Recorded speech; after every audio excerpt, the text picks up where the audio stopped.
السلام علیکم ورحمۃ اللہ وبرکاتہ۔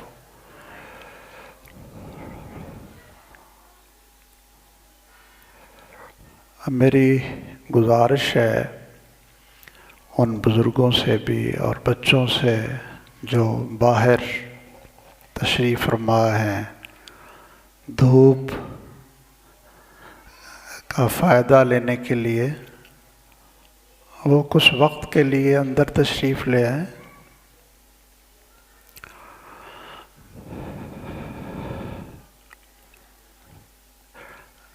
درس کو قریب ہو کر سامنے بیٹھ کر سننا سنت بھی ہے اور اس کا فائدہ بھی ہوتا ہے۔ رسول اللہ صلی اللہ علیہ وسلم جب درس ارشاد فرماتے یا کوئی خطبہ ارشاد فرماتے تو آپ سب سے کہتے کہ آپ اکٹھے ہو جاؤ، آگے ہو جاؤ، اور صحابہ کرام کہتے ہیں کہ ہم اتنے پھر قریب ہو جاتے کہ ایک ہی چادر کے نیچے سارے آ سکتے تھے۔ تو اس میں پھر برکت ہوتی ہے، دل میں اثرات ہوتے ہیں، قرآن اور سنت کا نور اور اس کی لذت یہ دلوں میں اترتی ہے، اور پھر قرآن اور سنت کے احترام کا، اس کی تعظیم کا یہ تقاضا ہے کہ انسان توجہ کے ساتھ قریب ہو کر سنے۔ دھوپ تو انشاءاللہ بعد میں بھی آپ لے لیں۔ ان الحمد للہ نحمده ونستعینه ونستغفره ونعوذ باللہ من شرور انفسنا ومن سیئات اعمالنا من يهده الله فلا مضل له ومن يضلل فلا هادي له واشهد ان لا اله الا الله وحده لا شريك له واشهد ان محمدا عبده ورسوله صلى الله تعالى عليه واله وسلم۔ اما بعد فاعوذ بالله من الشيطان الرجيم۔ شهر رمضان الذي انزل فيه القرآن هدى للناس وبينات من الهدى والفرقان فمن شهد منكم الشهر فليصمه۔ محترم بزرگوں، عزیز اور پیارے بیٹوں اور بھائیوں، اللہ کا شکر ہے کہ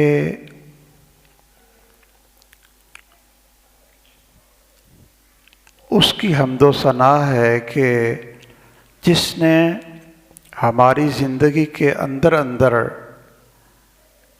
ہمیں صحت، عافیت اور وہ دن قریب ہیں، اللہ ذوالجلال ہمیں وہ عطا فرما دے جن دنوں کو، جس مہینے کو اپنی زندگی میں ایک دفعہ لینے کے لیے نیک لوگ 6 مہینے پہلے ہی دعائیں شروع کر دیتے تھے۔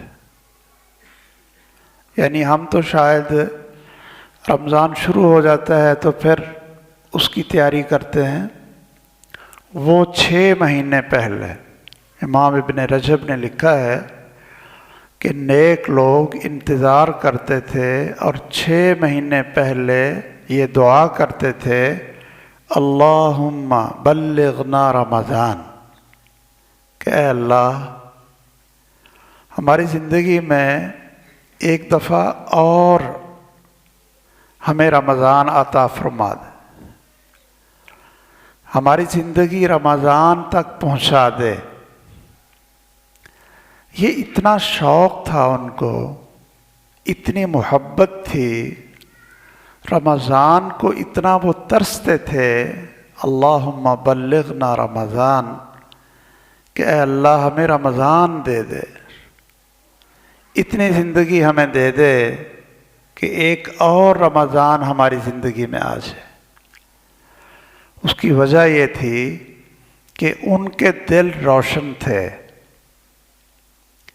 دل منور تھے، وہ دیکھتے تھے، جانتے تھے کہ اس رمضان کی برکتیں، اس کی بخششیں، اللہ ذوالجلال کی طرف سے سعادتیں وہ کیا ہے۔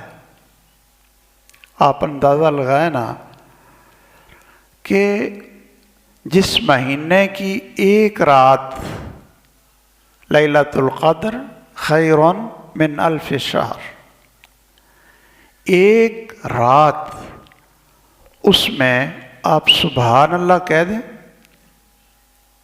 الحمدللہ کہہ دیں، اللہ اکبر کہہ دیں، قرآن کی ایک آیت پڑھ لیں، دعا کر لیں، اس میں آپ 2 رکعت پڑھ لیں،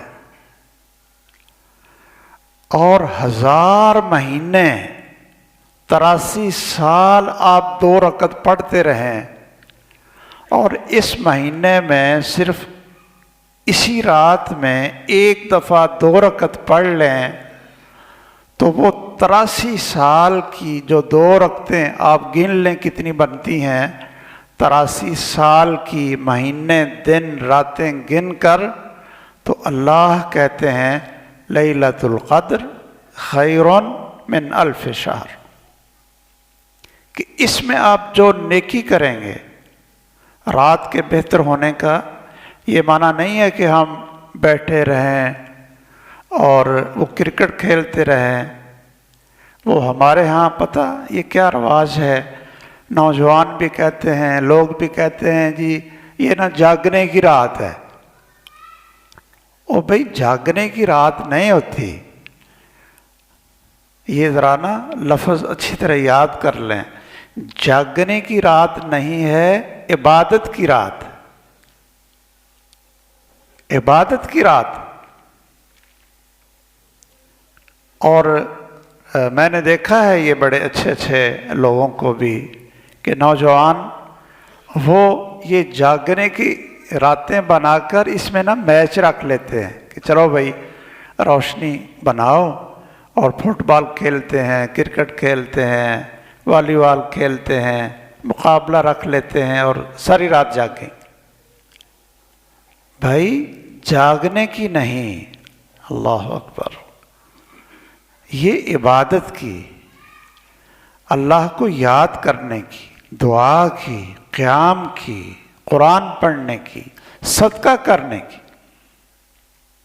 آپ 10 روپے خرچ کریں، آپ طاق رات میں 10 روپے خرچ کریں، یعنی اندازہ لگائیے اللہ کی اس نعمت کا، 10 روپے خرچ کریں، 100 روپے دے دیں کسی محتاج کو، کسی مسجد میں، کسی چھوٹے بچے کو 100 روپے دے دیں، تو اس کا اجر آپ کو 83 سال ہر روز 100 روپیہ دیتے رہیں تو اس سے بھی زیادہ صرف ایک رات میں آپ 100 روپیہ اللہ کے نام پر دے دیں، اس کا زیادہ اجر ہے۔ یہ اب پتہ نہیں ہزاروں لاکھوں بن جائیں گے، ہزاروں لاکھوں بن جائیں گے۔ اس لیے ان لوگوں کو اس مہینے کی قدر تھی، اللہ اکبر، کہ اللہ اپنا سارا نظام بدل دیتے،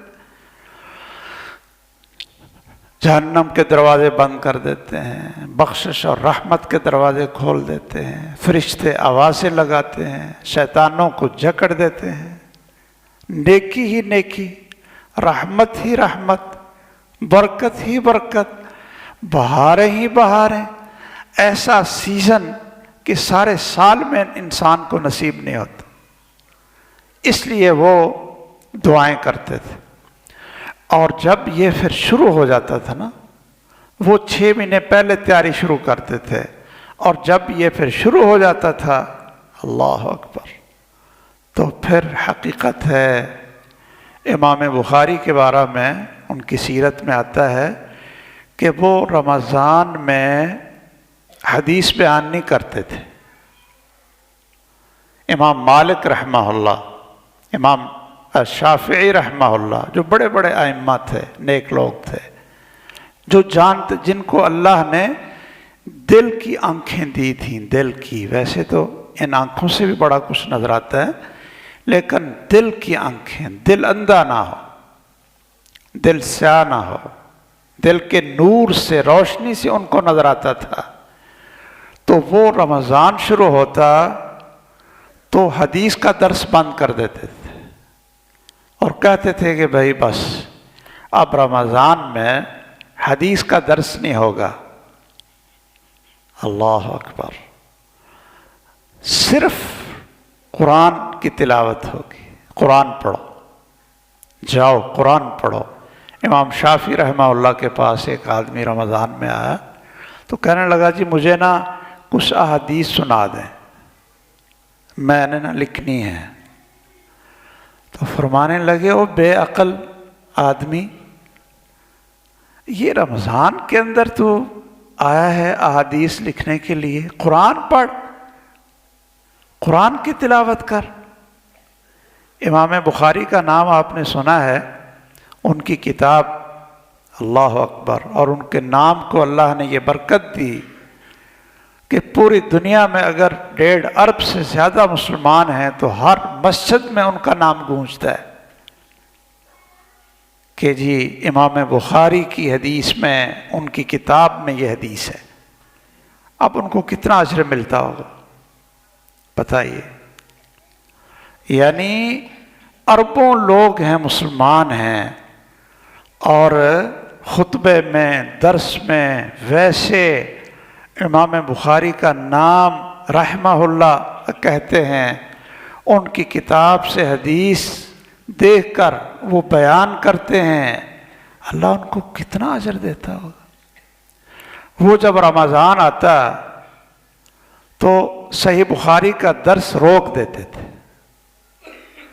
حالانکہ آپ اندازہ لگائیے ہم نے آج تک ایک قرآن مجید کے علاوہ، قرآن مجید تو اللہ کی کتاب ہے، اس کے علاوہ کسی کتاب کے بارے میں نہیں پڑھا، نہ سنا نہ پڑھا۔ اگر آپ نے سنا پڑھا ہے تو آپ بتائیں کہ 90,000 سے زیادہ استاد سے، 90,000 سے زیادہ شاگردوں نے ان سے صحیح بخاری پڑھی تھی۔ 90,000 ان کے شاگرد تھے کہ جنہوں نے ان سے براہ راست صحیح بخاری پڑھی تھی۔ تو ہم نے پتہ نہیں دیکھی بھی ہے کہ نہیں، کیوں جی؟ دیکھ ہی لیں، اتنی عظیم اور مبارک کتاب ہے۔ اور ہمارے بر صغیر میں، دنیا میں کسی شخص کو مستند عالم نہیں کہتے جب تک اس کے پاس بخاری کی سند، اس نے بخاری نہ پڑھی۔ حالانکہ صحیح مسلم ہے، وہ بھی حدیث کی کتاب ہے، جامع ترمذی ہے، مشکات ہے، ابو داؤد ہے، مسند احمد ہے، اور بھی احادیث کی کتابیں ہیں، بڑے بڑے ائمہ نے لکھی ہیں۔ امام مالک نے موطا لکھا ہے۔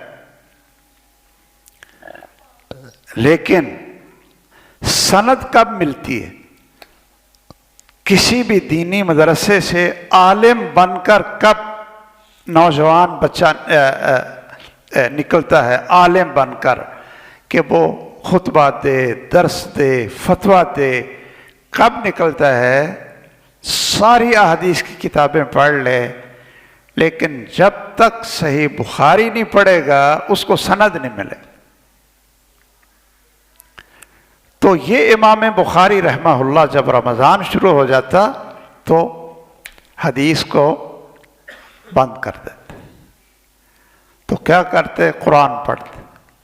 ان کی سیرت میں لکھا ہے، یہ آپ یاد رکھیں، کہ 41 دفعہ وہ رمضان میں قرآن ختم کرتے تھے، 41 دفعہ۔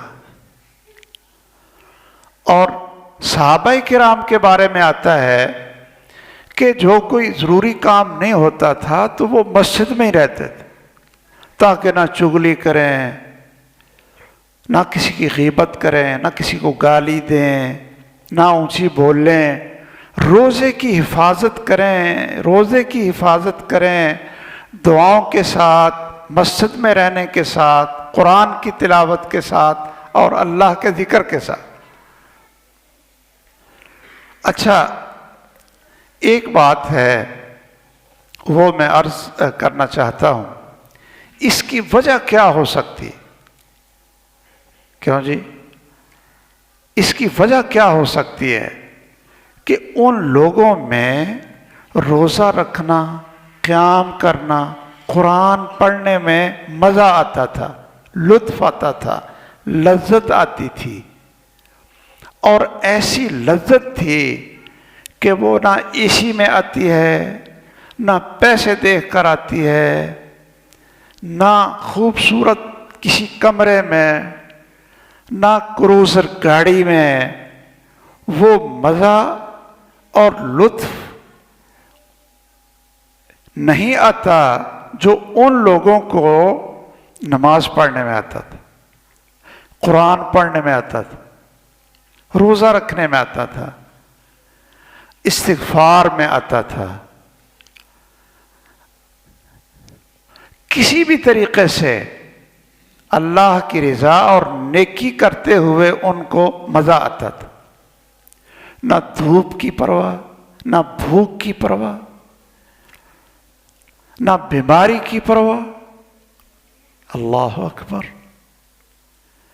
نماز پڑھتے ہیں اور ان کو اگر بھیڑ، یہ جو پونڈ ہوتا ہے نا، کھیل سے آپ کہتے ہیں بھیڑ، وہ کاٹ رہی ہے اور وہ نماز پڑھ رہے، تیر برس رہے ہیں اور وہ جو تیر آتا ہے وہ نکال کر پھینک دیتے ہیں اور قرآن پڑھتے ہیں۔ یعنی آپ سوچ سکتے ہیں کہ آخر وہ بھی انسان تھے نا جی، جس طرح ہمیں درد ہوتی ہے اسی طرح ان کو بھی درد ہوتی تھی، جس طرح مجھے اور آپ کو بھوک لگتی ہے ان کو بھی لگتی تھی، انسان تھے، بیمار بھی ہو جاتے تھے، ان کو نیند کی بھی ضرورت تھی، کھانے پینے کی بھی ضرورت تھی، لیکن یہ کیسے انسان ہے؟ یہ کیسے انسان ہے؟ دراصل جب دل انسان کا منور ہو جائے اور دل کو اللہ آنکھیں دے دے کہ جیسے وہ دنیا کے اندر جنت کے مزے لے رہے ہیں، تو پھر یہ عبادت ان کے لیے آسان ہو جاتی تھی،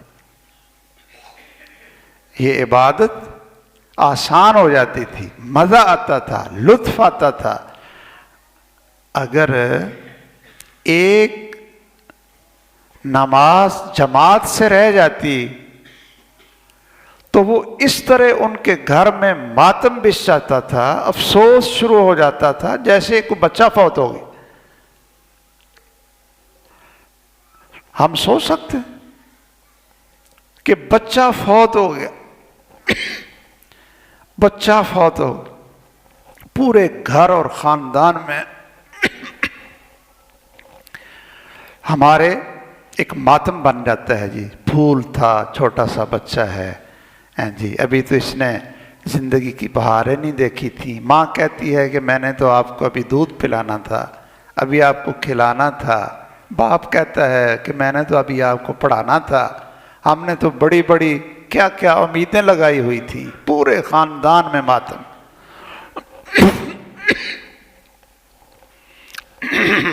لیکن یہ بھی انسان ہے ہمارے جیسے، وہ کیا ہے کہ بیٹا فوت ہو گیا تو لوگ افسوس کرنے کے لیے آ رہے ہیں، تو وہ کہنے لگے لوگوں کو کہ آج تو آپ سارے آ رہے ہیں افسوس کرنے کے لیے، اور کل میری جماعت سے نماز رہ گئی تھی، میرے ساتھ کسی نے افسوس ہی نہیں کی، اور مجھے نماز جماعت سے رہنے کا غم اور پریشانی بیٹے کی موت سے زیادہ تھی، بیٹے کی موت سے زیادہ تھی۔ یہ تو میں نے انا للہ پڑھا، انا للہ و انا الیہ راجعون، الحمدللہ پڑھا کہ تقدیر ہے، اتنی عمر اس کی یہ لے کر آیا تھا، اللہ میرے اللہ کی طرف سے آزمائش ہے، الحمدللہ انا للہ الحمدللہ، یہ پڑھا اور میں نے اپنے آپ کو تسلی دے لی کہ یہ تو لکھا ہوا تھا۔ لیکن میری جو نماز جماعت سے رہ گئی تو اس میں رسول اللہ صلی اللہ علیہ وسلم نے فرمایا تھا، اللہ اکبر، کہ جس شخص کی ایک دن عصر کی نماز جس نے چھوڑی نا، ایک نماز، آپ اندازہ لگائیے ذرا، پورے گاؤں کے لوگ وہ بھی آپ کی طرح ماشاءاللہ کلمہ پڑھتے ہیں، مسلمان ہیں، آپ کی طرح محمد الرسول اللہ صلی اللہ علیہ وسلم کے نام پر کٹ مرنے کے لیے سارے تیار ہیں، کیوں جی؟ سارے محبت کا اظہار کرتے ہیں، لیکن یہ مسجد ہے، دوسری مسجدوں میں اذانیں ہوئی ہیں، تو کتنے فیصد لوگ مسجدوں میں آئے ہوں گے؟ کیوں بھائی؟ یہ گاؤں کی آبادی کتنی ہوگی اندازاً؟ کیوں جی؟ پورے گاؤں کی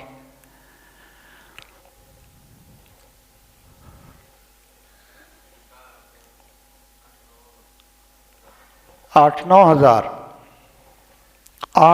ہزار آبادی ہے، مسلمان ہیں ماشاءاللہ، قرآن پر، محمد کے نام پر، ان کی محبت پر صلی اللہ علیہ وسلم آپ نام لیں تو، لیکن یہ 8-9 ہزار،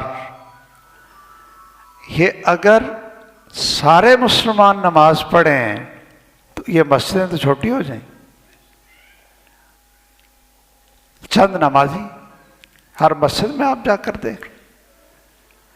میرے بھائیوں، اصل میں وجہ کیا ہے، میں آج وہ عرض کرنا چاہتا ہوں کہ ہماری طرح کے انسان، ہماری طرح کے درد دکھ رکھنے والے، لیکن وہ کہتے ہیں جی ہمیں جماعت چھوڑنے کا افسوس اور رونا زیادہ آتا ہے بیٹے کی وفات سے، اس لیے کہ ان کے دل منور تھے، دل میں اللہ کی محبت تھی، محمد الرسول اللہ صلی اللہ علیہ وسلم کی محبت تھی، توحید کا نور تھا، قرآن کی محبت تھی۔ یہ نعمتیں کہیں ملنے والی ہیں دوبارہ زندگی میں؟ اور ان کو نماز پڑھتے مزہ آتا تھا کہ بھئی مجھے نماز تو پڑھ لینے دو نا، آپ کیا میرے پیچھے پڑے ہوئے ہیں؟ خود محمد الرسول اللہ صلی اللہ علیہ وسلم فرماتے ہیں، جعلت قرۃ عینی فی الصلاۃ، کہ اگر کسی وقت میں نے اپنے دل کو ٹھنڈک پہنچانی ہو تو میں نماز شروع کر دیتا، دکھ ہو، پریشانی ہو، غم ہو، یا ایھا الذین آمنوا اصبروا، اللہ اکبر، صبر کرو، اور استعینوا بالصبر والصلاۃ، صبر سے، ہمت سے اور نماز سے اللہ سے مدد مانگو، پریشان ہو نماز شروع کر دو، الحمدللہ۔ آپ فرماتے ہیں کہ میری دل کی ٹھنڈک محمد صلی اللہ علیہ وسلم جو اللہ کے رسول ہیں، ہمارے محترم ہیں، خاتم النبیین ہیں، سب سے عظیم ہیں، وہ کہتے ہیں کہ میں نے دل کو ٹھنڈک پہنچانی ہو تو میں نماز شروع کر دیتا، حالانکہ ان کے دل میں پہلے ہی منور ہے، ان کا ہر لمحہ عبادت ہے، ہر لمحہ ان کا اللہ کی یاد میں گزرتا ہے، ان کا سونا بھی عبادت، ان کا چلنا پھرنا بھی عبادت تھا، لیکن پھر کہتے ہیں کہ مجھے پریشانی ہوتی ہے تو میں نماز شروع کر لیتا، دل ٹھنڈا ہو جاتا ہے، اللہ کے ساتھ جڑ جاتا ہے، اللہ اکبر۔ تو ہمیں چاہیے کہ ہم ذرا نا، یہ جو رمضان آ رہا ہے اس سے پہلے نا جی کچھ کام کر لیں،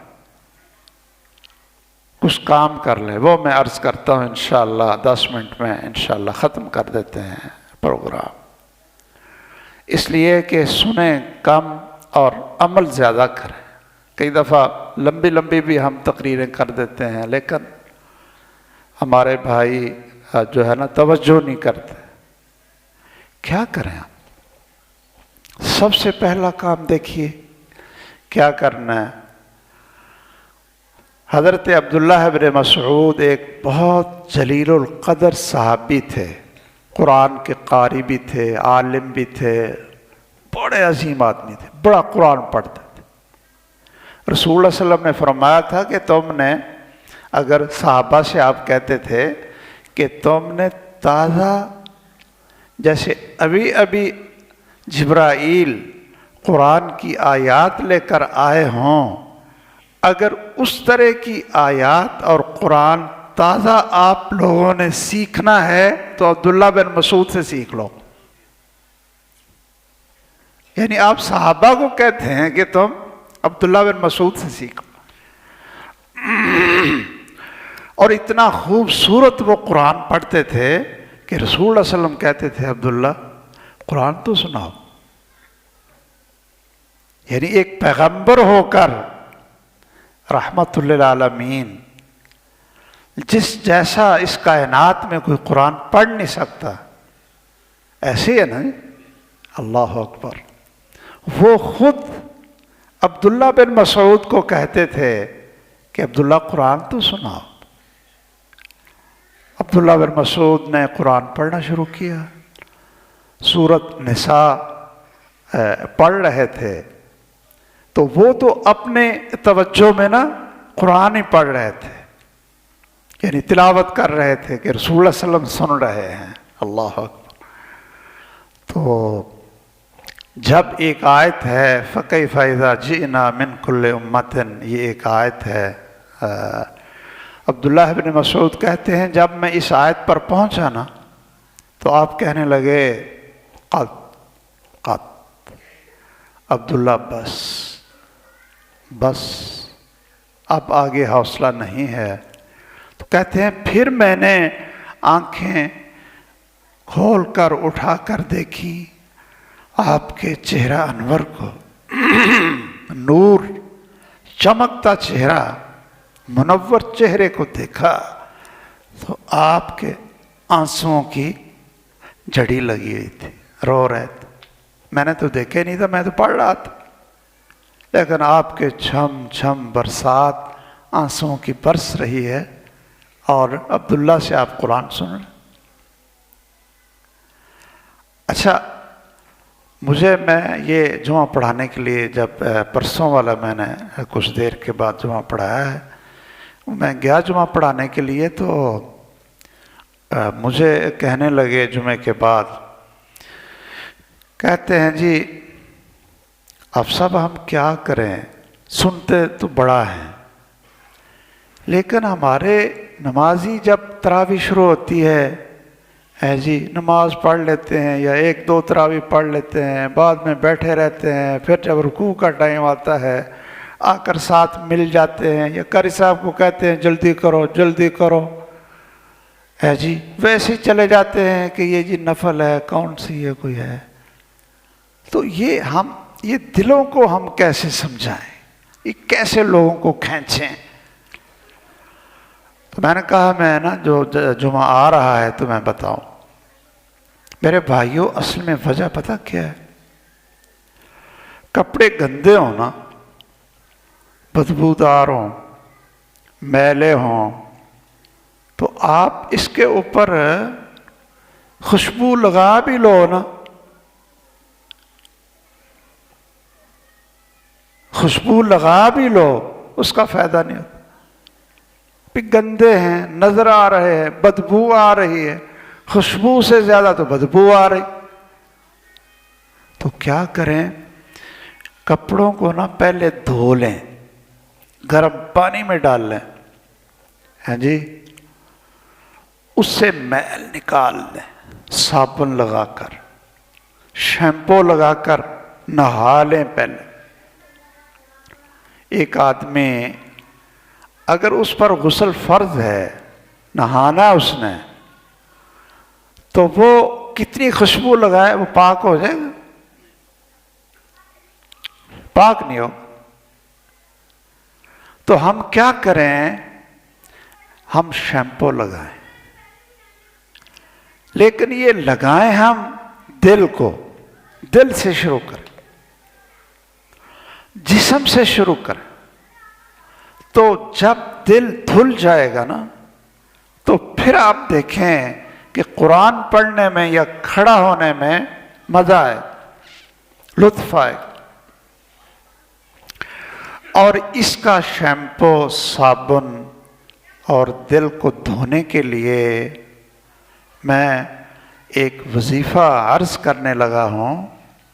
دیکھیے، سبحان اللہ، الحمدللہ، اللہ اکبر، لا الہ الا اللہ، بڑے ان کے فضائل ہیں، میرا اس وقت موضوع نہیں ہے، بڑے فضائل۔ آپ نے فرمایا کہ الحمدللہ تملأ المیزان، کہ صرف الحمدللہ پڑھ لو تو پورا ترازو، میزان جو قیامت کے دن اللہ ہمارے اعمال کو تولیں گے، وہ الحمدللہ سے بھر جاتے۔ اور سبحان اللہ والحمدللہ تملأان ما بین السماء والارض، آپ سبحان اللہ پڑھو اور الحمدللہ پڑھو تو زمین و آسمان کے درمیان والا خلا اللہ آپ کے لیے نیکیوں کے لیے بھر دیتے، نیکیوں سے بھر دیتے، سبحان اللہ والحمدللہ۔ لیکن پہلے صفائی تو کر لیں۔ صفائی پتہ کس سے ہوتی ہے؟ صفائی وہ ہوتی ہے استغفار سے، وہ صابن ہے، سمجھ لیں، یعنی گناہ کا معافی استغفار، کہ اللہ سے کہیں یا اللہ میرا پہلے دل تو صاف کر دے۔ کیوں جی؟ برتن صاف ہوگا، دھلا ہوگا۔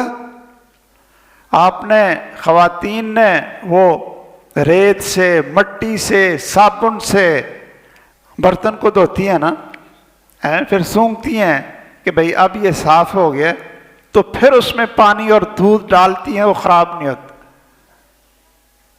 ایسے ہے نا، اب دودھ یہ اللہ کا نور ہے اور بڑی عظیم اللہ کی نعمت ہے، تو آپ گندے برتن میں ڈال دیں تو دودھ کیا ہوتا ہے؟ خراب ہو جاتا، دودھ خراب ہو جاتا۔ اب خواتین کیا کرتی ہیں؟ وہ اس کو بار بار مانجتی ہیں، دھوتی ہیں، اس کو پھر سونگتی ہیں، تو جب دیکھتی ہیں کہ اب کوئی سمیل نہیں آ رہی تو پھر اس میں پانی اور دودھ ڈالتی ہیں، ابالتی ہیں، نہیں خراب ہوتا۔ اب ہم کتنا دودھ ڈالتے رہیں، سبحان اللہ ڈالتے رہیں، الحمدللہ ڈالتے رہیں، لا الہ الا اللہ کے وظیفے ڈالتے رہیں، لیکن اندر سمیل ہو، بدبو ہو، کالا ہو، حسد اور کینے ہوں، اللہ کی اور اس کے رسول کی محبت کو چھوڑ کر دنیا کی محبت ہم نے اس دل میں بسائی ہو، اولاد کی محبت، مال کی محبت، جی زمین کی محبت، کھیتی باڑی کی محبت، دنیا کا دولت اور مال، اس کی محبت ہم نے دل میں بسائی اور سبحان اللہ پڑھتے رہیں، کوئی فائدہ نہیں ہوتا۔ الحمدللہ الحمدللہ پڑھتے رہیں، اس لیے کہ اس کو صاف تو کر لو۔ تو دل کی صفائی یہ استغفار سے ہوتی ہے۔ یہ آج یہ آپ سبق لے کر جائیں کہ دل کی صفائی، دل کا صابن، دل کی شیمپو اور دل کو مانجنا، یہ پنجابی کا لفظ ہے نا جی، برتن مانجو بھائی، اس نے مانج کے یہ نا چمک نکلا ہے۔ وہ پہلے آپ جانتے ہی ہیں شاید، میرے خیال اب تو وہ رواج ختم ہو گیا، وہ جو شادی کے برتن ہوتے تھے نا، تو وہ ہماری جو مائیں تھیں وہ کیا کہتے تھے جی، وہ ایک وہ بنا کر، نہیں انگیٹھی نہیں، وہ وعدہ بنا کر نا، اب وہ سارے برتن نا لگا دیتے تھے کمرے میں نا، وہ ایک مڈیر سی بنا کر وہ سارے لگا دیتے تھے، اور کئی دفعہ وہ استعمال بھی نہیں ہوتے تھے، لیکن سال کے بعد وہ دھوتی تھی، پھر سال کے بعد دھوتی تھیں یہ کھال کے پانی سے۔ کھال کا پانی جو ہے وہ یعنی میٹھا ہوتا ہے اور زیادہ صفائی کرتا ہے، ہاں جی، تو وہ ساری اکٹھی کر کے لے جانی، اور وہ سال میں ایک دفعہ ان کو کہتے تھے مانجو گئی، مانج کے اس کو چمکا دینا، پھر رکھ دینا، پھر سال کے بعد اس کو مانجنا۔ تو دل کو کیسے مانجتے ہیں، جی، اس کا کیا ہے کوئی بڑا اچھا صابن اور شیمپو اور جس سے چمک جائے، وہ ہے استغفر اللہ، استغفر اللہ۔ میں آج آپ کو یہی سبق یاد کروا کے جانا چاہتا ہوں۔ محمد الرسول اللہ صلی اللہ علیہ وسلم، ان سے بڑھ کر کسی کا دل منور ہو سکتا ہے؟ آپ فرماتے ہیں اور لوگوں استغفر اللہ پڑھا کرو۔ اپنے صحابہ سے کہتے ہیں، ابو بکر، عمر، کتنے عظیم آدمی ہیں، صحابہ کرام، ان کے دل تو اللہ نے کھول دیے تھے، منور کر دیے تھے، ان کو تو زندگی کے اندر جنت کی خوشبوئیں آتی تھی، چلتے یہاں تھے اور چلنے کی آوازیں جنت میں، ان کو کہہ رہے ہیں کہ میرے صحابہ استغفار کیا کرو، استغفار کیا کرو، میں ہر دن 100 دفعہ استغفار کرتا ہوں۔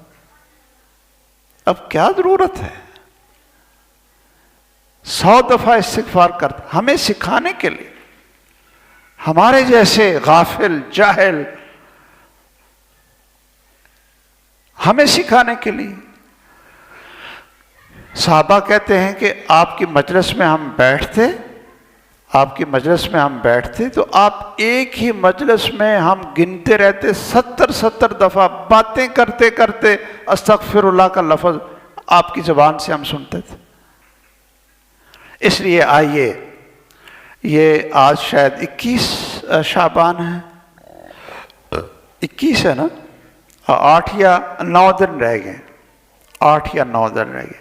آج سے ہم شروع کر دیں کہ دن میں 100 دفعہ استغفر اللہ، استغفر اللہ۔ چھوٹا سا لفظ ہے، چلتے چلتے، گھر جاتے جاتے، مسجد میں آتے آتے، کام کرتے کرتے، یہ جتنا پڑھا جا سکتا ہے کم از کم 100 دفعہ، اور زیادہ جتنی اللہ تعالیٰ توفیق دے دے۔ ہاں جی، بہاریں ہی بہاریں ہیں نا۔ رسول اللہ صلی اللہ علیہ وسلم نے فرمایا ہے، جو چاہتا ہے کہ قیامت کے دن جب اپنا نامہ اعمال دیکھے تو دیکھ کر خوش ہو جائے، اقرا کتابک، دیکھ کر خوش ہو جائے۔ کیوں جی؟ چاہتے ہیں نا جی؟ کیوں بابا جی؟ چاہتے ہیں نا کہ نامہ اعمال دیکھیں تو اللہ کہیں پڑھو، تو آپ دیکھیں تو خوش ہو جائیں، خوش ہو جائیں۔ تو آپ نے فرمایا اگر آپ یہ چاہتے ہیں نا تو پھر کیا کرو؟ فَلْيُكْثِرْ مِنَ الْاِسْتِغْفَارِ، کثرت سے استغفر اللہ، استغفر اللہ یہ پڑھو۔ جب آپ نامہ اعمال میں استغفر اللہ دیکھیں گے کہ اس استغفر اللہ نے میرے بڑے بڑے گناہوں کو دھو کر میرے نامہ اعمال کو اللہ کی رحمت اور برکت بنا دیا ہے، خوش ہو جائے۔ کیوں بھائی؟ جیسے رزلٹ نہیں دیکھتے ہمارے بچے، رزلٹ جب نظر آ جاتا ہے ان کو، اور وہ پہلے دل دھڑک رہا ہوتا ہے، یار پتہ نہیں میرا کتنے نمبر آئیں گے۔ کیوں بھی کسی نے کی ہے میٹرک ایف اے ہے، آپ نے کی ہوگی، تو وہ دل جو ہے نا، اچھا جی پتہ نہیں کتنے نمبر آئیں گے، کتنے نمبر آئیں گے جی، اسی میں ہوتا ہے۔ اور جب دیکھتا ہے ماشاءاللہ کہ فرسٹ ڈویژن اور ٹاپ، یہ ٹاپر ہے، اس نے ٹاپ کیا ہے۔ ہم بھی مدینہ یونیورسٹی میں پڑھتے رہے ہیں، اور وہ جب اعلان ہوتا تھا کہ بھئی آپ کا رزلٹ وہ وہاں لگا دیا ہے یونیورسٹی کے، وہ جو ہوتے تھے نا امتحان کا جو ایک الگ بہت بڑا بورڈ بنا ہوتا تھا، تو کہتے تھے جی وہ نا وہاں لگا دیے ہے رزلٹ، جا کر دیکھ لو۔ تو بڑے ڈرتے ڈرتے جاتے، دل دھڑک رہا ہوتا کہ پتہ نہیں کتنے نمبر ہیں کتنے نمبر ہیں۔ جب دیکھتے کہ بھئی جتنے نمبر اللہ نے مجھے دیے ہیں نا کسی کو نہیں مل ہے جی، تو وہ اندھنے نا کہ یہ ایڑیاں زمین پر نہیں لگتی تھیں، اسی وقت سجدے میں گر جاتے۔ الحمدللہ میں نے ایک دفعہ مدینہ یونیورسٹی میں ایک سال میں نے 99% نا نمبر لیے مدینہ یونیورسٹی میں، اور یہ اللہ کے فضل سے، اللہ کی توفیق سے وہاں 35,000 طلبہ، مختلف کالج تھے، مختلف پوری دنیا کے لوگ تھے۔ تو اللہ کی توفیق سے میں نے جتنے کالجز تھے، میں حدیث کالج میں پڑھتا تھا مدینہ یونیورسٹی میں، تو اللہ تعالیٰ نے اس سال سب سے زیادہ نمبر میرے تھے، سب سے زیادہ، اور اساتذہ بڑے خوش ہوتے تھے پاکستانی طلباء سے کہ یہ نا بڑے محنت کرتے ہیں، بڑے پڑھ کر آتے ہیں، یہ ہے، تو بہت ہمارے ساتھ محبت کرتے تھے، بڑی خوشی بڑی خوشی۔ تو میرے بھائیو، جب اللہ نے کہا اقرا کتابک کہ اپنی پوری زندگی کا رزلٹ دیکھ لو، اور اس رزلٹ پر آگے جنت اور جہنم کے فیصلے ہوں گے، تو پھر انسان کا کیا بنے گا؟ دل دھڑک رہا ہوگا۔ سب سے خوفناک وقت یہی ہوگا، اقرا کتابک۔ تو جب آدمی دیکھے گا کہ استغفار بڑھا ہے، اور اس استغفار نے نا ایسا مانجا لگایا ہے نا جی، وہ جتنے گناہ مجھ سے ہوئے تھے، غفلتیں ہوئی تھیں، سستیاں ہو گئی تھیں، نافرمانیاں ہو گئی تھیں، اس استغفار نے سب کو دھو دیا ہے، دھو دیا ہے۔ استغفار ہی استغفار نظر آتا ہے، گناہ تو میرے نظر ہی نہیں آتے، وہ استغفار نے ختم کر دیے ہیں۔ اس لیے میری یہ گزارش ہے آخر میں کہ آپ نا ابھی سے نا استغفار شروع کر دیں، تاکہ دل کو ایک مانجا لگ جائے، 8 دن 9 دن جی یہ صاف ہونا شروع ہو جائے، اور اس میں اللہ کی محبت، اللہ کے رسول کی محبت، قرآن کی محبت، اور پھر نماز کی محبت آپ دیکھیں گے، آپ کو مزہ آئے گا، آپ کو لطف آئے گا۔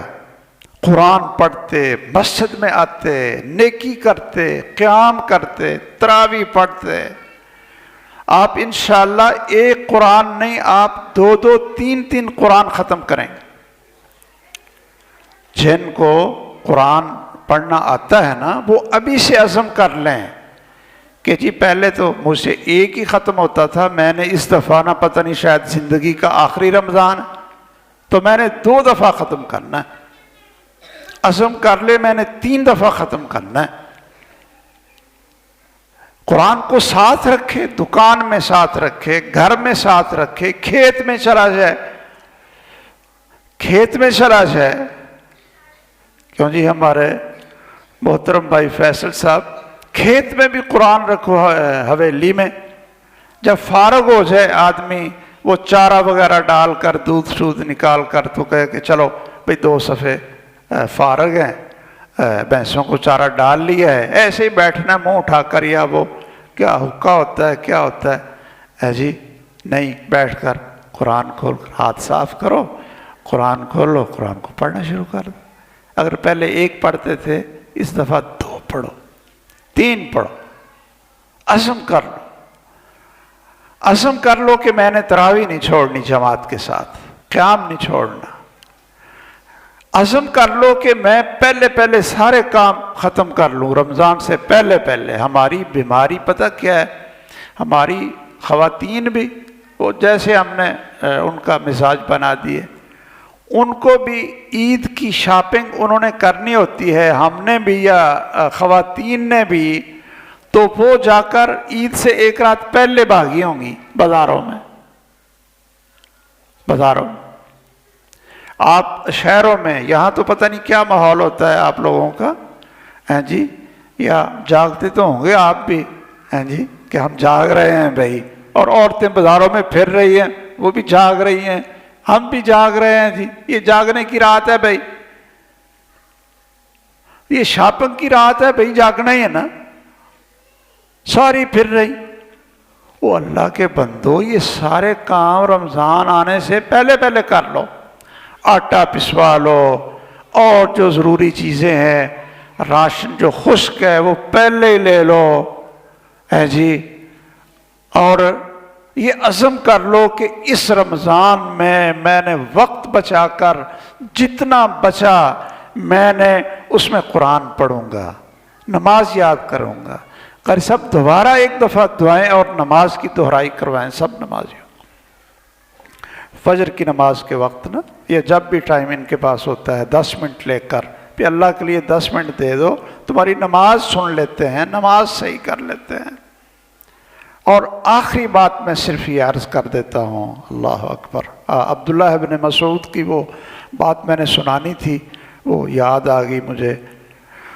عبداللہ ابن مسعود سے ان کے ایک شاگرد نے پوچھا، کیف کنتم تستقبلون رمضان، کہ آپ رمضان کا استقبال اور رمضان کی تیاری کیسے کرتے تھے؟ لو بھی سن لو سارے، یہ آخری بات ہے۔ یہ عبداللہ بن مسعود سے پوچھا ہے ان کے شاگرد نے، کیف کنتم تستقبلون رمضان، رمضان کی تیاری اور استقبال کیسے کرتے تھے؟ تو کہتے ہیں کہ ہم نہ رمضان سے پہلے پہلے نا اپنے دل کو دیکھتے کہ میرے دل میں کسی کے بارے میں حسد، کینہ، بغض، عداوت، نفرت، حقارت کسی مسلمان بھائی کے بارے میں وہ تو نہیں ہے، دل کو صاف کر لیتے تھے۔ یہ رمضان کا استقبال ہوتا تھا۔ اللہ تعالیٰ ہمارے دلوں کی بھی صفائی کر دے، تو ذرا اچھی طرح استغفار کے وظیفے کرو، یہ ذرا مانجو، اس کے ساتھ دل کو روشن کر دو انشاءاللہ اللہ کے فضل و کرم سے، تو آپ حسد اور بغض نکال دو، کسی سے ناراضگی ہے اس سے صلح کر لو، آپ کا بھائی ہے، بہن ہے، خاندان کے لوگ ہیں، پڑوسی ہیں، سب سے کہ بھائی السلام علیکم بھائی رمضان آ رہا ہے، السلام علیکم بھائی، ساری عداوتیں ختم، سارے کینے اور حسد ختم، بھائی السلام علیکم بھائی، معاف کر دو بھائی، رمضان آ رہا ہے، اللہ تعالی ہمیں معاف کر دے گا، آمین۔ وآخر دعوانا ان الحمد للہ رب العالمین۔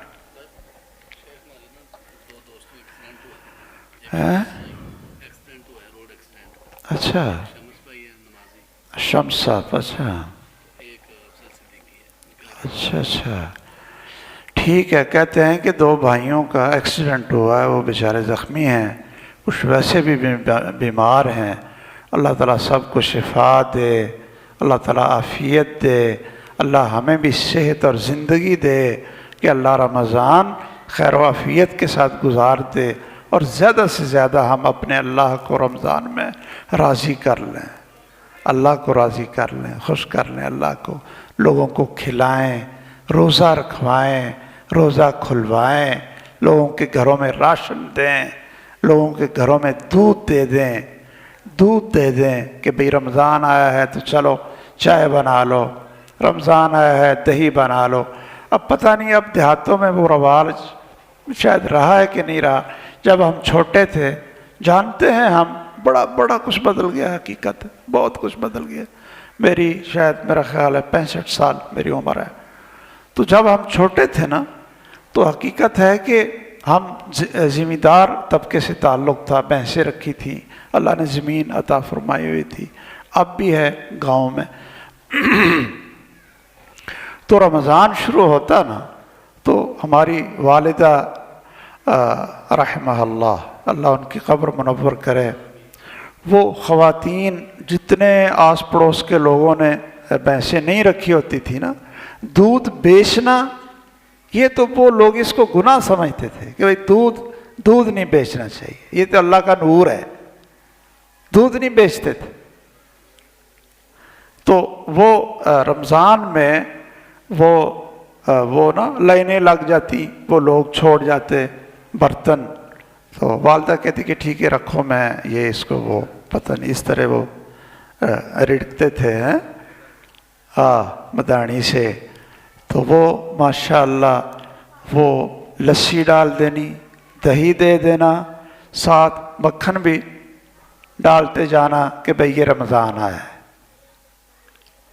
تو میرے بھائیو ذرا کوئی بات نہیں، میرا خیال فیصل صاحب نے بھی بھینسیں رکھی ہوں گی، رمضان میں نہ بیچیں دودھ، ہے جی، پڑوسیوں کے جو دوسرے لوگ ہیں تو وہ تھوڑا تھوڑا کچھ دودھ لو، بھی چائے بنا لو، ہاں جی رمضان آیا ہے چائے بنا لو، تو ذرا دل کو کھول لو، اس کو صاف کرو، بس اس کو مانج لو، انشاءاللہ عبادت کی لذت آئے گی۔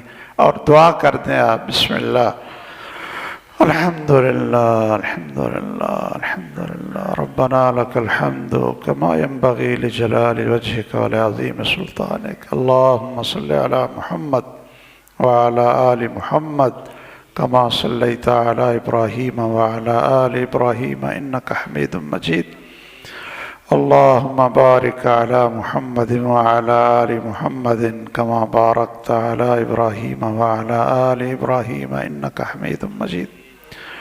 اے اللہ سب بیماروں کو شفا عطا فرما، اے اللہ ہمارے دل کی بیماریاں بھی دور کر دے اور ہماری جسمانی بیماریاں بھی دور کر دے، اے اللہ ہمارے دلوں کو صاف کر دے، اے اللہ رمضان آنے والا ہے، ہمیں صحت اور عافیت کے ساتھ نصیب فرما، اللہ اس کی برکتیں نصیب فرما، اللہ عبادت کی لذت نصیب فرما، اللہ اپنی رحمت سے قبول فرما، اللہ جو فوت ہو گئے مسلمان مومن توحید پر، اللہ ان کی قبروں کو منور فرما، اور جو بیمار ہیں ان کو شفا عطا فرما، اللہ جو زخمی ہیں اللہ ان کو مکمل عافیت اور شفا عطا فرما، اللہ ہمارے بچوں کو نمازی اور نیک بنا، اللہ ہمیں بھی اس موقع سے جو زندگی کے لمحات دیے ہیں اللہ ہمیں خاص توفیق اور محبت نصیب فرما، آمین۔